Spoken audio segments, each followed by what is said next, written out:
ആരായിരിക്കണം പുതിയ മുഖ്യമന്ത്രി? ഒരു പരിധിവരെ ലോകം മുഴുവനും ഇന്ന് ഉറ്റുനോക്കിക്കൊണ്ടിരിക്കുകയാണ്, പ്രത്യേകിച്ച് തീർച്ചയായും മലയാളികൾ. ആരായിരിക്കും പുതിയ മുഖ്യമന്ത്രി? ആരായിരുന്നാലും ശരി, ആരായിരിക്കണം പുതിയ മുഖ്യമന്ത്രി എന്ന് പറഞ്ഞാൽ ഇവിടെ പ്രാധാന്യം കൊടുക്കുന്നത് വ്യക്തിക്കല്ല. ഏത് വ്യക്തി ആണെങ്കിലും ശരി, എങ്ങനെയുള്ള മുഖ്യമന്ത്രി ആയിരിക്കണം. ഏത് പാർട്ടിയിൽപ്പെട്ട വ്യക്തിയാണെങ്കിലും ശരി, കമ്മ്യൂണിസ്റ്റ് പാർട്ടി ആവട്ടെ, കോൺഗ്രസ് പാർട്ടി ആവട്ടെ, BJP ആവട്ടെ, അതൊന്നുമല്ല ഇവിടുത്തെ പ്രധാനപ്പെട്ട വിഷയം. ഭാരതത്തിൻ്റെ ഭരണഘടനയെ തിരുത്താതെ, ഭാരതത്തിൻ്റെ ഭരണഘടനയ്ക്ക് അനുസൃതമായി ഭാരതത്തിൻ്റെ പുരോഗതിക്ക് വേണ്ടി സമർപ്പിക്കാൻ തയ്യാറുള്ള വ്യക്തി ആയിരിക്കണം പുതിയ മുഖ്യമന്ത്രി. താൻ അംഗമാകുന്ന പാർട്ടിക്ക് വേണ്ടി നിലകൊള്ളുന്ന ഒരു വ്യക്തി ആയിരിക്കരുത്. അല്ലെങ്കിൽ താൻ ഉയർത്തിപ്പിടിക്കുന്ന വ്യക്തിപരമായ അല്ലെങ്കിൽ തൻ്റെ വിശ്വാസമോ മതമോ ഉയർത്തിപ്പിടിക്കുന്ന പ്രത്യേകമായ കാര്യങ്ങൾക്ക് വേണ്ടി നിലകൊള്ളുന്ന വ്യക്തി ആയിരിക്കരുത്. മറിച്ച് ഭാരതത്തിൻ്റെ ഭരണഘടനയെ സംരക്ഷിക്കാനും മതേതരത്വം കാത്തുസൂക്ഷിക്കുവാനും സാധിക്കുന്ന അതിനുള്ളതായ ധീരതയുള്ള വ്യക്തിയായിരിക്കണം പുതിയ മുഖ്യമന്ത്രി. മതേതരത്വം എന്ന് പറയുമ്പോൾ എന്താണ് നമ്മൾ അർത്ഥമാക്കുന്നത്? ഇംഗ്ലീഷിൽ സെക്കുലറിസം എന്നും പറയും. അതായത് ഏത് മതത്തിൽപ്പെട്ട വ്യക്തി ആണെങ്കിലും ശരി, എല്ലാ മതങ്ങളെയും തുല്യമായി കണ്ട് ബഹുമാനിക്കാനും ആദരിക്കാനും തയ്യാറുള്ള ആ മനോഭാവം.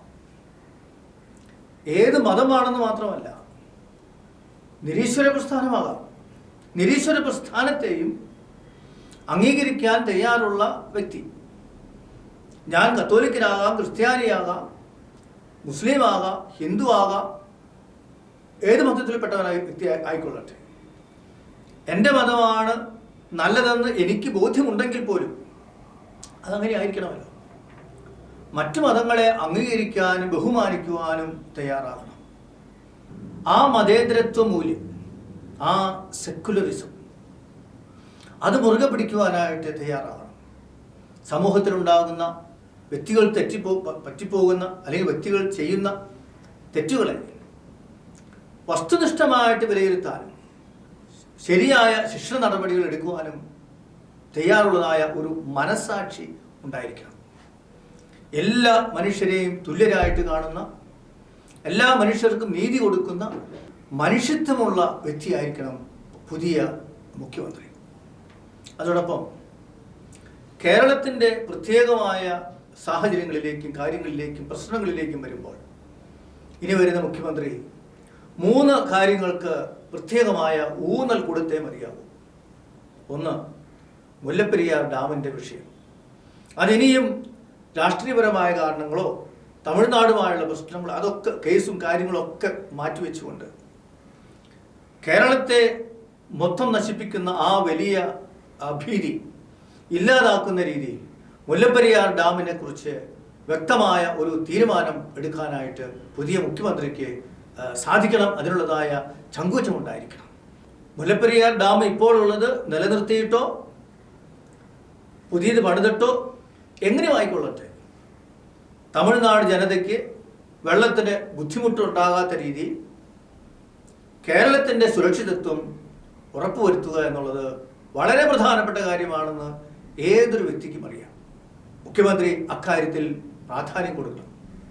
രണ്ടാമത്തെ കാര്യം, അല്ല ഒരുപക്ഷെ ഇത് ഒന്നാമത്തേതാകും, പശ്ചിമഘട്ട സംരക്ഷണത്തിൻ്റെ പേരിൽ വന്യമൃഗ സംരക്ഷണത്തിൻ്റെ കാര്യത്തിൽ കൊടുത്തിരിക്കുന്ന അമിത പ്രാധാന്യത്താൽ കർഷകർക്ക് ഇന്നിവിടെ കൃഷി ചെയ്യാൻ മേല, കർഷകർക്ക് ഇന്നിവിടെ ജീവിക്കാൻ മേല.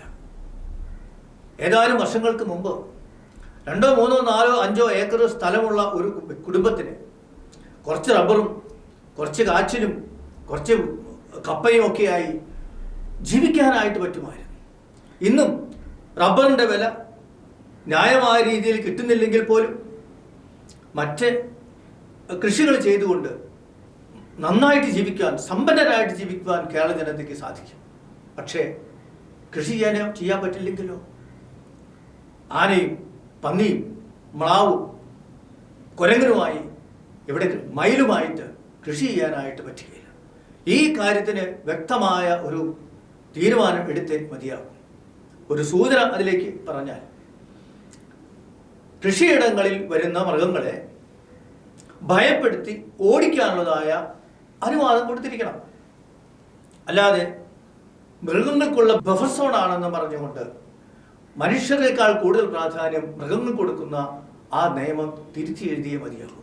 ഇവിടെ മുൻപ് പറഞ്ഞ വീഡിയോകളിലെ പ്രധാനപ്പെട്ട കാര്യങ്ങൾ ഒന്നുകൂടി ഓർമ്മപ്പെടുത്തുകയാണ്. കർണാടകയെ പോലെയോ തമിഴ്നാടിനെ പോലെയല്ല കേരളം. കേരളം പശ്ചിമഘട്ടത്തിൻ്റെ ഉള്ളിലാണ്, ജനവാസമുള്ള സ്ഥലത്താണ്. UNO പ്രകൃതിയെ സംരക്ഷിക്കണം, ജൈവവൈവിധ്യമുള്ള സ്ഥലങ്ങൾ സംരക്ഷിക്കണമെന്ന് പറഞ്ഞപ്പോൾ അവിടെ ഒരു പ്രത്യേക നിയമമുണ്ടായിരുന്നു. ജനവാസമുള്ള സ്ഥലങ്ങൾ ഏറ്റെടുക്കരുത്. ജനവാസമുള്ള പശ്ചിമഘട്ടത്തിലുള്ള കേരളത്തെ അങ്ങനെ ഏറ്റെടുക്കാനായിട്ട് ആര് അനുവാദം കൊടുത്തു? അങ്ങനെയാണെങ്കിൽ തന്നെ ആ ജനങ്ങളോട് അതിനെക്കുറിച്ച് അഭിപ്രായം ചോദിക്കണമെന്ന് പറഞ്ഞിട്ടുണ്ട്. പക്ഷേ ഈ രണ്ട് നിയമങ്ങളും കാറ്റിൽ പറത്തിയിട്ടാണ് പശ്ചിമഘട്ട സംരക്ഷണം എന്ന പേരിൽ കേരളത്തെ ദാരിദ്ര്യത്തിലേക്ക് കടത്തിവിട്ടുന്ന ഒരു ഗതികേടിലെ ഇപ്പോൾ നമ്മൾ എത്തി നിൽക്കുക. മാത്രമല്ല, മലയാളി വളരെ പ്രധാനമായിട്ട് ഓർത്തിരിക്കേണ്ട ഒരു സത്യമുണ്ട്. ലോകത്തൊരിടത്തുമില്ലാത്ത ഒരു പ്രത്യേകമായ കാർഷിക സംസ്കാരം നമുക്ക് കേരളത്തിലുണ്ട്. എന്താണത്? നമ്മൾ കേരളം വിട്ട് ട്രെയിനിലൊക്കെ പ്രത്യേകമായിട്ട് യാത്ര ചെയ്യുമ്പോൾ ബസ്സിലായാലും നമ്മൾ കാണുന്നൊരു കാര്യമുണ്ട്. ഒരു പട്ടണം പ്രദേശം കഴിഞ്ഞാൽ പിന്നെ വിജനമായിട്ട് കിടക്കുകയാണ്. അവിടെയെല്ലാം കൃഷിയിടങ്ങളാണ്. പിന്നെ ഒരു ഗ്രാമം വരുന്നു, ജനങ്ങൾ അവിടെ താമസിക്കുന്നു. പക്ഷേ കേരളം അങ്ങനെയല്ല. കേരളത്തിലെ 1, 2, 3, 4, 5, 8, 10, 20 ഏക്കർ സ്ഥലമുള്ള വ്യക്തികളുണ്ട്. അതിന് നടുവിലായിരിക്കും ഒരു വീട്. അങ്ങനെ ലോകത്ത് ഒരിടത്തുമില്ലാത്തതായ ഒരു കാർഷിക സംസ്കാരം മലയാളിക്കുണ്ട്. ഇത് പ്രത്യേകം ശ്രദ്ധിക്കേണ്ടതാണ്. കാരണം ജൈവ വൈവിധ്യം സംരക്ഷിക്കണമെന്ന് UNO പറയുന്നുണ്ടെങ്കിൽ അതോട് ചേർന്ന് തന്നെ UNO പറഞ്ഞിട്ടുണ്ട് സംസ്കാരങ്ങളെ സംരക്ഷിക്കണമെന്ന്. കേരളത്തിൻ്റെ ഈ സമ്പന്നമായ സംസ്കാരത്തെ സംരക്ഷിക്കണ്ടേ? മാത്രമല്ല, ആദിവാസി സംസ്കാരത്തെ സംരക്ഷിക്കണമെന്നും വ്യക്തമായിട്ട് എല്ലാവരും പറയുന്ന കാര്യമല്ലേ? കേരളത്തിൻ്റെ ഉൾവനങ്ങളിൽ ആദിവാസികൾ ജീവിക്കുന്നില്ലേ? അവരൊക്കെ ഇറക്കി വിടാനാണോ? അപ്പോൾ കേരളത്തെ സംബന്ധിച്ചുള്ളതായ പശ്ചിമഘട്ട സംരക്ഷണത്തെക്കുറിച്ചുള്ളതായ ആ നിയമത്തെക്കുറിച്ച് ഒരു വീണ്ടും വിചാരത്തിലേക്ക് നമ്മൾ വന്നേ മതിയാകും. ഏറ്റവും ചുരുങ്ങിയ പക്ഷം മുഖ്യമന്ത്രി ഉറപ്പുവരുത്തേണ്ട കാര്യമുണ്ട്. 50, 60, 100 വർഷങ്ങളോളമായി താമസിച്ചിരുന്ന സ്ഥലങ്ങളിൽ കൃഷി ചെയ്ത് ജീവിച്ചിരിക്കുന്ന മനുഷ്യർക്ക് കൃഷി ഇറക്കാൻ പറ്റാത്ത വിധം മയിലും കുരങ്ങനും ആനയും ഒക്കെ ഇറങ്ങി വരുമ്പോൾ അവരെ ഭയപ്പെടുത്തി ഓടിക്കുവാനുള്ളതായ സ്വാതന്ത്ര്യം, അനുവാദമെങ്കിലും കൊടുക്കാനായിട്ട് തയ്യാറാണ്. മൂന്നാമതായി മുഖ്യമന്ത്രി അടിയന്തരമായി ശ്രദ്ധിക്കേണ്ട മറ്റൊരു കാര്യം, വിദ്യുച്ഛക്തിക്ക് വേണ്ടി കേരളം ഇന്നും നെട്ടോട്ടമോടുന്ന കാര്യം. ഈ വേനൽക്കാലത്ത് പോലും പവർ കട്ട് ഉണ്ടാക്കാനായിട്ട് ശ്രമിച്ചതായിട്ട് കേട്ടു. എത്രമാത്രം ഡാമുകളാണ് നമുക്കുള്ളത്! എത്രയോ സമ്പന്നമാണ് ഈ കേരളം. ഇത്രമാത്രം ഡാമുകൾ ഉണ്ടായിട്ട് സോളാർ വഴി ചെയ്യുന്ന കാര്യങ്ങൾ വേറെ. എന്നിട്ടും ഇവിടെ കറണ്ടിന് ക്ഷാമം.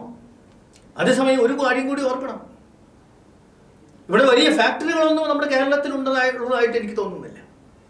പിന്നെ എവിടെ പോകുന്നു ഈ കറണ്ട് മുഴുവൻ? മാത്രമല്ല, സാധാരണക്കാരൻ്റെ മേൽ ഈടാക്കുന്ന വലിയ തുക. അപ്പോൾ കേരളത്തിൻ്റെ പുതിയ മുഖ്യമന്ത്രി ആരായാലും ശരി, മനസാക്ഷിയുള്ള നല്ല മനുഷ്യനാകട്ടെ. ഭാരതത്തിൻ്റെ സമഗ്രമായ പുരോഗതിക്ക് കേരളത്തെയും സഹായിക്കുന്ന വ്യക്തിയായിരിക്കുവാനായിട്ട് സാധിക്കണം. ഇവിടെ നമ്മളൊരു കാര്യം കൂടി ഓർക്കണം, ലോകത്തിൻ്റെ വലിയൊരു ശക്തിയായിട്ട് ഇന്ന് ഇസ്രായേൽ നിൽക്കുമ്പോൾ കടൽ വെള്ളം കൊണ്ടുവന്നാണ് അവർ കൃഷി ഇറക്കുന്നത്. അത് ഞാൻ വിശദീകരിച്ച് പറയേണ്ട സമയം ഇതല്ലല്ലോ. പക്ഷേ അതുമായിട്ട് താരതമ്യപ്പെടുത്തുമ്പോൾ നമ്മുടെ കേരളം എത്രയോ എത്രയോ എത്രയോ എത്രയോ സമ്പന്നമാണ്. ആ സമ്പന്നമായ കേരളത്തിൽ മലയാളിക്ക് കേരളത്തിൽ ജീവിക്കാൻ പറ്റാത്ത അവസ്ഥ ഇന്നുണ്ടെന്ന് എല്ലാവർക്കും അറിയാം.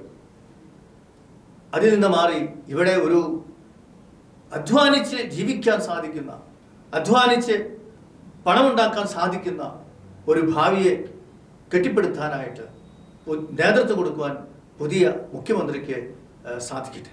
അങ്ങനെയുള്ള ഒരു വ്യക്തി പുതിയ മുഖ്യമന്ത്രിയായി വരട്ടെ എന്ന് ആശംസിച്ചുകൊണ്ട് നിർത്തട്ടെ.